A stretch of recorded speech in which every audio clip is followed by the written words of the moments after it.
believe, I think Nicole said this yesterday. She said, you know, Janie, as a yellow spirit, you know, when you were planning this with your TSEs and all their ideas, did you have it written down? Did you have a plan? No, it was all up here. And as it grew and as it developed, and talking to Chris on the phone, Chris has an unbelievable story that I think is so valuable for you guys to hear. We put a lot of numbers up on the boards today celebrating your accomplishments and celebrating what 2018 meant to us. And Chris was one of those leaders on the board, and outside Dr. Maria was our $1 million producer. I think, you know, Chris is coming for you, Dr. Maria. He's coming for you. But he has a lot of valuable things to say. I think what you'll see in his story is he's got up, he's got down, he's got back up again and again and again. And I think it's really important that when you look at somebody like Chris and he's accomplished what he's accomplished with the help of his team at home and at work, that you will find value in what we all maybe have the question as a provider, that what can I do to produce some of the results that you see on that screen. And I think what it has to do is what's inside Chris. So I hope you enjoy.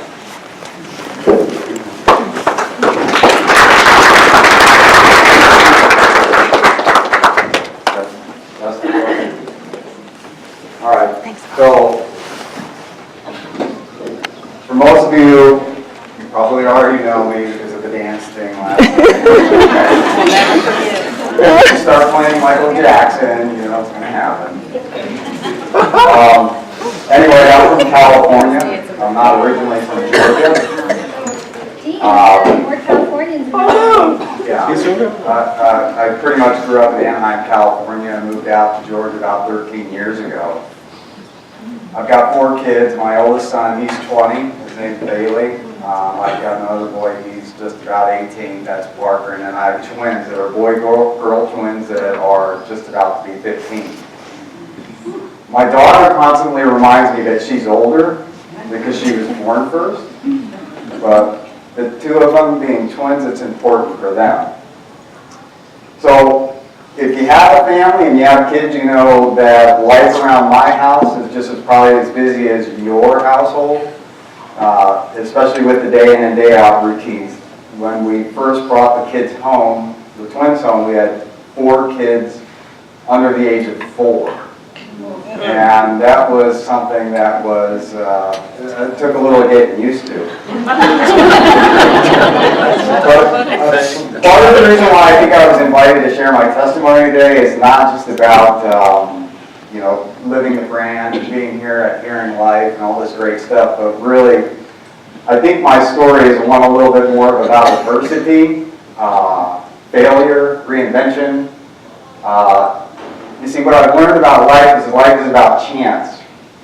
You know, we have these opportunities where we have to take these leaps of faith, and you know, we don't know when that next opportunity is going to come up.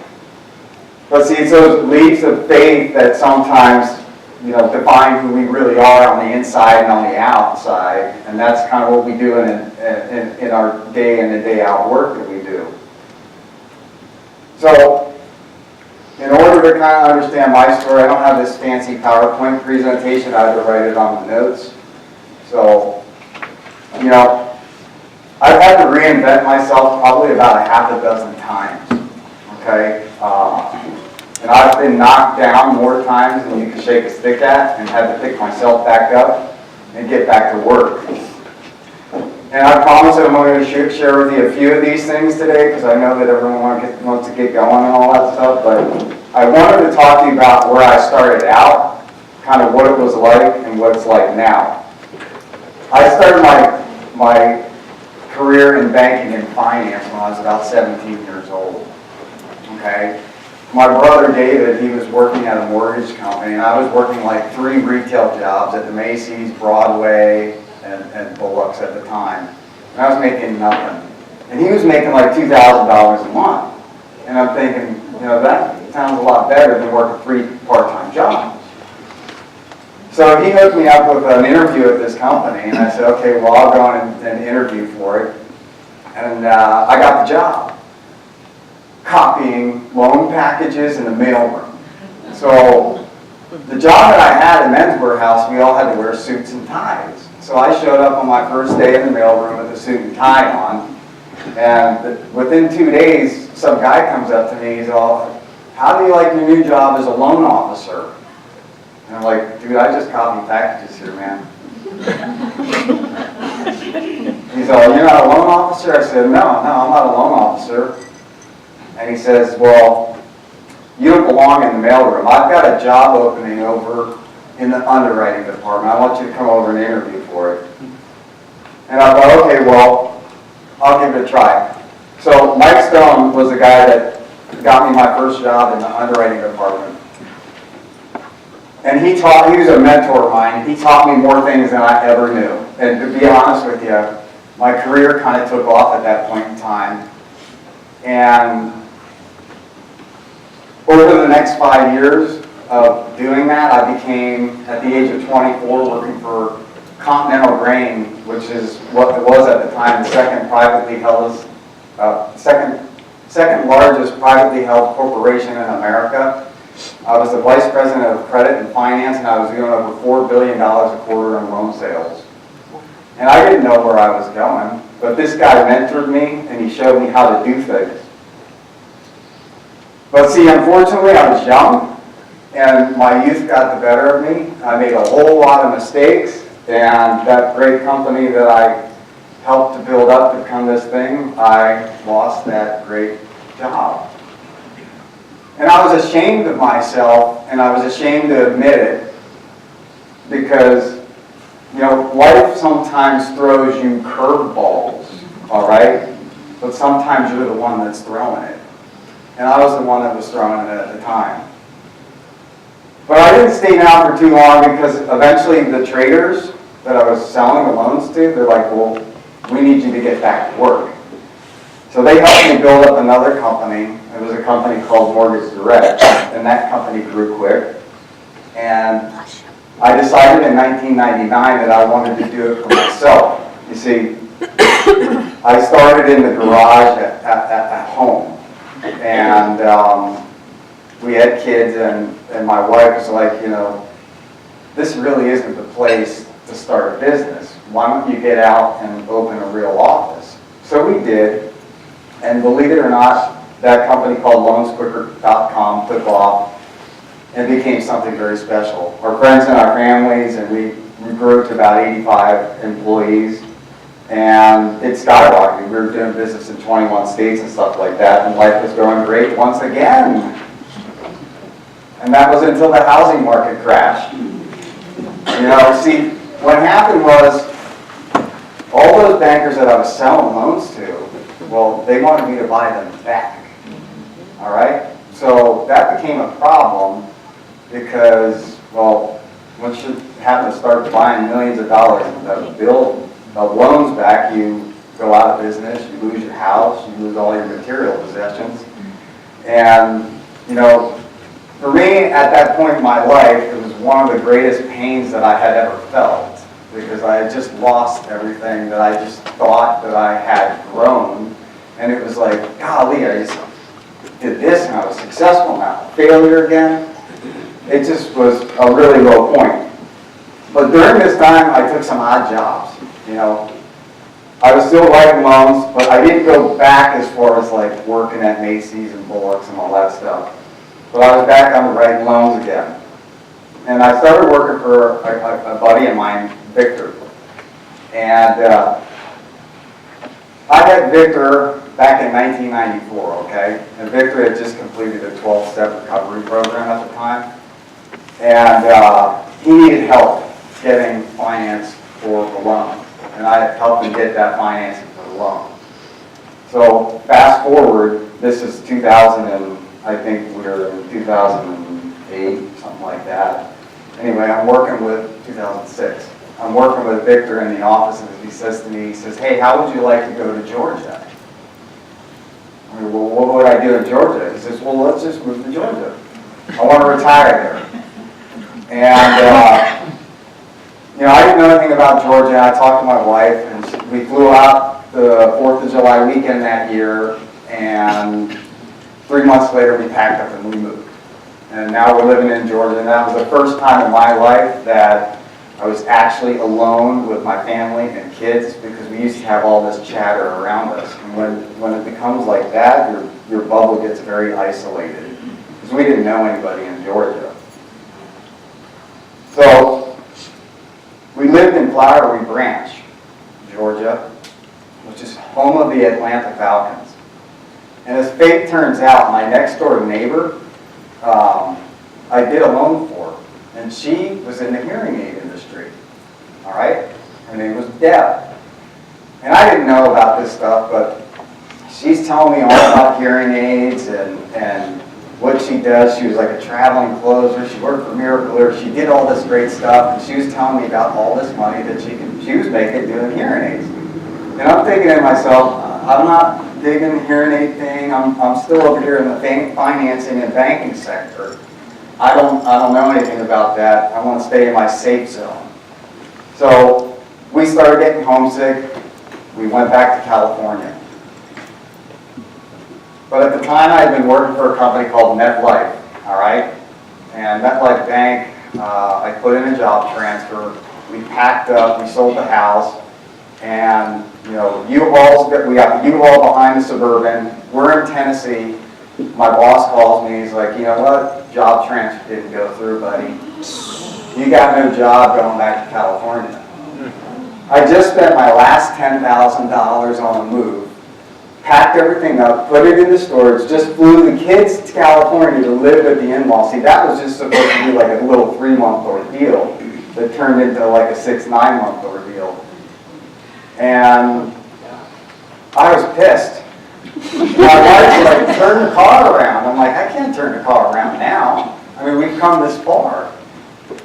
So we go out to California, and I'm sitting there, and my father-in-law's there. And one day I'm sitting out in the patio, and my mother-in-law comes to me, and she says, you know what, Christopher, I'd like to talk to you about your relationship with the Lord. And I thought, this is not a good time right now. We'll get back to that later, okay? I just got back from the South and in California. We'll deal with that later. But, I started calling around to try to get a job, and all these people that I thought I helped out in finance, well, they didn't want to have anything to do with me because I was a risk. So, life turned out differently. A buddy of mine named George, I called him up, and he says, hey, Chris, I got something for you. I said, what's that? He says, you know all the people that we did loans for? I said, yeah. He says, well, they can't pay them back. Okay. Well, we need to help them do a loan modification. Well, what's that, George? He says, well, they lower their payment, and we help them save their house. Okay, sign me up. So I got a little small loan of $4,000, not $1 million, but $4,000, and I started up another little company called Home Savers Direct. So, you see, it was my plan in that December when I did this, that if I could start this thing up, help these people out, that would be my way of getting back to Georgia to learn about the hearing aid industry and hearing aids and all that stuff that Deb was telling me about, because that was my exit out of finance. So we helped over 600 homeowners, okay? We pulled them up out of their struggles, and in turn I got pulled up out of my struggles. I made it back to Georgia, but I had to come out here by myself. Whose water is this?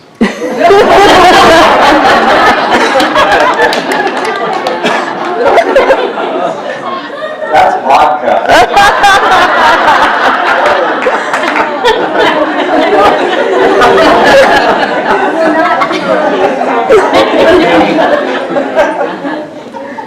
Where was that?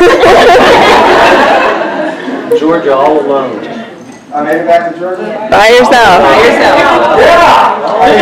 I flew out here, I left, I told my wife, I said, you know what, I'm leaving California. I know you guys we were stuck, we had these 2 little rooms, the kids were bunked on each side, and then we had this little room.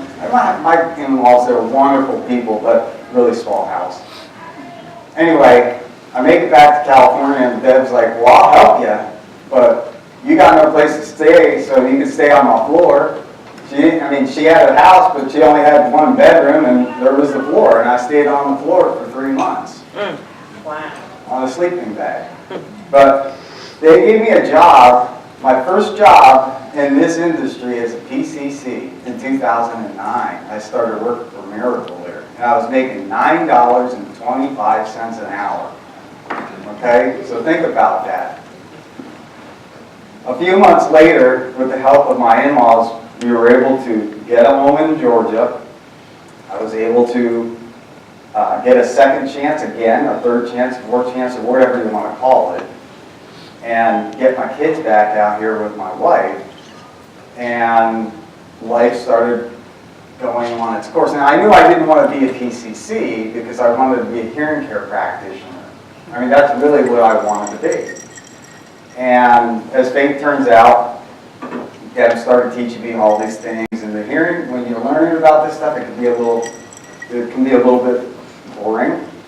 But by October of that year, I became a Georgia State licensed hearing aid dispenser, and that was in 2009. So I didn't stay with Miracle here very long because they really didn't have a place for me in the family. And I wound up moving on from there, although I was a great PCC. So all the PCCs out there, I can tell you one thing: if you're a dispenser and you're a PCC, all the PCCs know exactly what you are doing right, what you're doing wrong. I can tell you that 100%. So I decided to pick up the telephone book. Where's Mark? Mark was talking about the telephone book earlier. Mark Olser still here? Probably not. Anyway, that's where I found my first job with Belltown. And I worked as a hearing aid dispenser there, and then my first year there, I made like $85,000, and I was able to get off food stamps. I was able to get off state aid. I was able to provide for my family like I hadn't in a long time. So I was like, wow, this is an industry that actually can really do something for you. And someone was asking whether or not this industry has a longevity. I can tell you that it has more longevity than you can even imagine, coming from where I came from. Now, I took that job at Belltone, and I became a master practitioner, a senior master practitioner, and a Magnum Award winner. And those are big things when you're in dispensing. But my goal was to ultimately be a owner, because that's what I felt where my heart was. And I wound up buying those 2 practices, and we greenfielded 2 more from the ground up. And we were doing like 900 units a year or something like that. And guess what? I lost them all. Yep, had to close them down. And that was back in 2000 and, let's see here, 16, 15. But we made a lot of accomplishments. In 2013, we were this great office. We did a lot of great things, but nonetheless, the successes came and the successes went. That's what my story is. But that was another depressing time in my life, too. But anyway, that year I decided to take some time off because I had a little bit of a hangover from the hearing industry and everything that was going on. And I spent some real time with my wife and my kids and my family. And I was able to really reconnect on some of those kinships that had kind of gotten lost along the way. Because sometimes that's the stuff that you miss out on when you're trying to be so great and successful. And I did start up another little gig at that point in time, and I was asking around for people to help me. I traveled all around the country looking for financial people to back me and stuff like that. But again, that was another risk. And I got a call, or I was talking, I met up with Lucas one day, and he introduced me to Jamie. And that's kind of where things started to take a turn. But see, before that happened, I was living this dream that, I was going to be retired. And that didn't really work out because after about 6 months of it, my wife was like, you need to get a job. And I'm like, well, why do I need to take a job?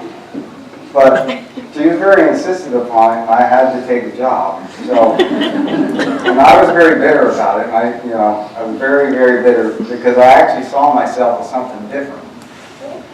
And that's what I'm here to tell you, is that I am not something different. I'm just like each and every one of you. Yeah, I was a business owner. I wasn't always an employee. I always just saw myself as someone as part of a group. And when I joined this team, they graciously gave me a position. And it was a blessing, not a curse. Well, I'm going to be honest with you, when I first started working, all I could see was chaos. And where are the blues in the room? All right, you know what I'm talking about.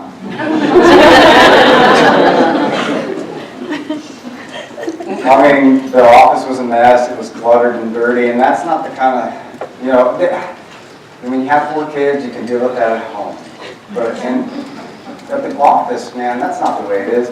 Everything goes back to where it's supposed to be. I mean, I gave up the whole toolbox thing years ago, but at the office, everything goes back to where it's supposed to be. I'm sorry.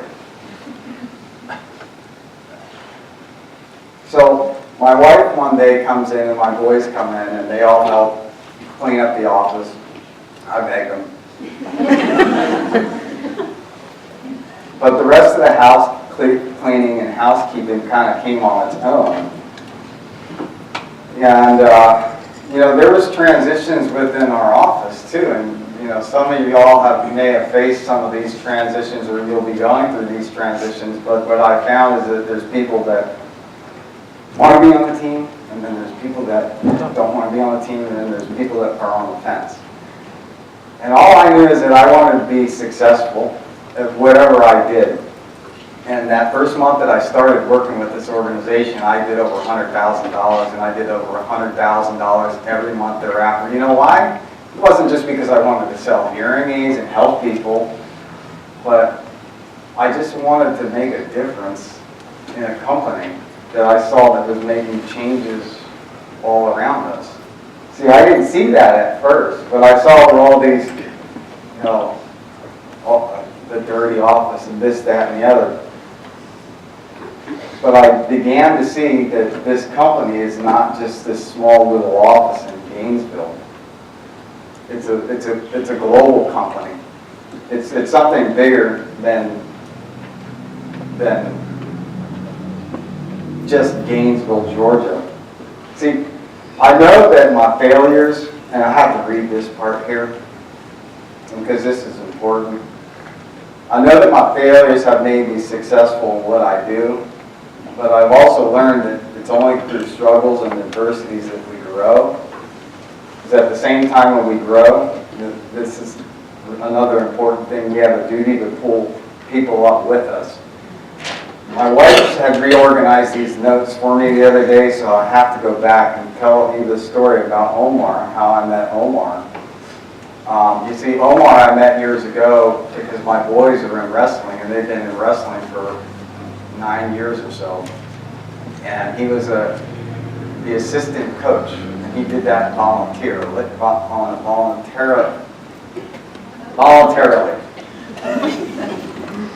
And one day I got talking to him, and he became a hearing aid dispenser, and he's a very successful hearing aid dispenser, and he's been doing it for a number of years now too. But what I've seen is an evolution, not just within myself, but within this company. And this company is really a people-based organization, and I can see it from when I call them for help, like at DM, or I call corporate for X, Y, and Z, or even the IT department. Systems go down. You call look at your direct reports. and I'm going to only tell you this from my experience, and you can take it for what it's worth, all right? What I see in this company is something different than I see in the rest of all the manufacturers and hearing aid companies out there combined. What this company is doing is one thing that no other company is doing, and that is growing, okay? Everybody else is consolidating. Everybody else is worried and pulling back. But this company has the foresight to put everything on the line and reinvest back into their core, reinvest back into the people that made all this stuff so great. And if you're not seeing that right now, you're going to see it even more, bigger and bigger. I'm just going to close with this because I know I've taken up too much of the time already. Life's a challenge. I'm here to tell you that, and it's only going to make you stronger no matter what you do, okay? The titles, the trophies, the belongings, all that stuff don't make us who we are, okay? It's the adversity that defines each and every one of us. Now, believe me, my pain, just like the pain you all have in your hearts, is real. And that doesn't just pass all of a sudden. One day you don't wake up and go, wow, it's all gone. I feel so wonderful inside, because it's a real journey. But the lesson is being able to do the work, be willing to get up, pick yourself back up, dust yourself off, and keep doing it day after day after day. You know, I want to thank Paul, my manager, Paul Angelotti. He's a great guy. His heart and passion is in this business. Lucas, wherever Lucas is, he's here somewhere. Down here. I appreciate you giving me the opportunity when I came in. And Jamie, for believing in me and not giving up on me at any point in time. Because you know what? I'm going to do whatever is required of me to make this, whatever we need to do, get done. And I hope everyone in this room understands and shares that same passion, because you know what? You all can do it. Every one of you can do it. I am nothing different than each of you. And I've heard some of the things from every one of you in this room since I've been here. And to be honest with you, you are more inspiring to me than I will ever be to you. So I want to thank you for your time and allowing me to speak with you today. Thank you.